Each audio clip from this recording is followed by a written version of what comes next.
উত্তরবঙ্গের কুড়িগ্রাম জেলার তাইজুল নামক সাংবাদিকরা যারা সোশ্যাল মিডিয়া চালায় তারাই চিনে, ইয়াংরা ভালো করে চিনে, গ্রামের দুরবস্থার কথা মানুষের কাছে জানায়, অথচ স্কুলের বারান্দায় যায় নাই, ভালো করে বলতেও পারে না।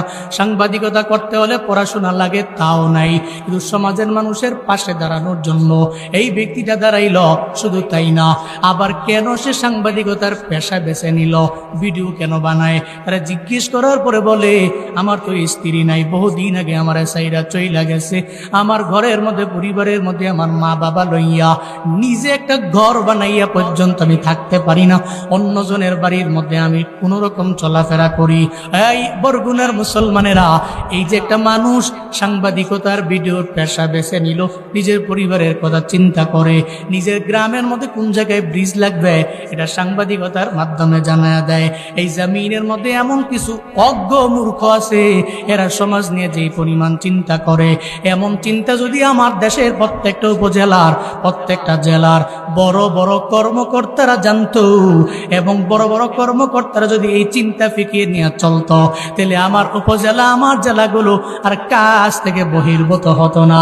আবুল হাসনাত আব্দুল্লাহর মতো সারা বাংলাদেশের মধ্যে নিজের সব কিছু জবাবদিহিতার মাধ্যমে জানায়া দিত, ঠিক কিনা? তাহলে আমার সমাজ পরিবর্তন হয়ে যাইতো।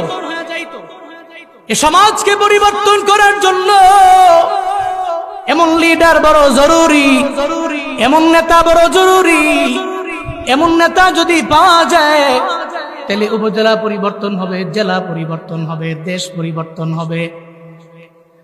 নবীর জিন্দেগি, নবীর যে লিডারশিপ, যদি এই লিডারশিপ দেখে দেখে কেউ ফলো করে চলে, তাহলে ওই ব্যক্তিরা তার সমাজকে পরিবর্তন করতে পারবে। কিন্তু আমার সমাজের মাতবরেরা গরিবের বেলা এক বিচার, ধনীর বেলা আর এক বিচার। গরিবের বলে অন্যায় করলে বিচার করে 16 আনা, ধনীর পোলার বেলায় কোনো বিচার নাই। ভাই সেম অপরাধ করলো গরিবের বলায়, ধনীর বলায়, ধনীর পোলার বেলায় কোনো বিচার বসায় না, সালিশের মধ্যে মাতবরে যায় না। কেন? ওই বিকাল বেলা হঠাৎ করে পকেটের মধ্যে টাকা ঢুইকা গেল, এই জন্য ধনীর পোলার বেলায় বিচার নাই। ওই ধনীর পোলার বেলায় বিচার করে 2 আনা, গরিবের পোলার বেলায় 16 আনা।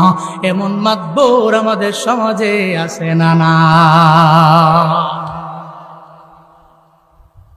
এমন মাতবরের অভাব নাই।